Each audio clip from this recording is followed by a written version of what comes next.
Le Premier ministre du Royaume-Uni, Keir Starmer, refuse de démissionner et continuera à gouverner malgré les appels de 81 députés du Parti travailliste à se retirer. J'assume la responsabilité de ces résultats électoraux et j'assume la responsabilité d'apporter le changement que nous avons promis. Les 48 dernières heures ont été déstabilisantes pour le gouvernement et cela a un véritable coût économique pour notre pays et pour les familles.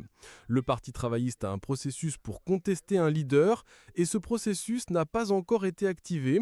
Le pays s'attend à ce que nous continuions à gouverner. C'est ce que je fais et c'est ce que nous devons faire en tant que cabinet. Lors d'une réunion avec les ministres du cabinet, le Premier ministre britannique a souligné qu'il n'y avait eu aucune action officielle pour déclencher une course à la direction. Entre-temps, il y a eu du mécontentement au sein de son propre parti, car Miatta Fahnbulleh a démissionné de son poste de nouvelle ministre du gouvernement, tout en disant au Premier ministre de faire ce qui est juste pour le pays et de fixer un calendrier pour une transition de leadership.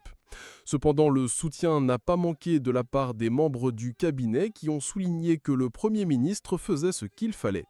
Keir Starmer est classé dans les sondages comme le leader britannique le plus impopulaire de tous les temps, une série d'erreurs et de revirements inattendus renforçant le sentiment chez de nombreux électeurs qu'il n'a pas de plan pour redresser l'économie du pays.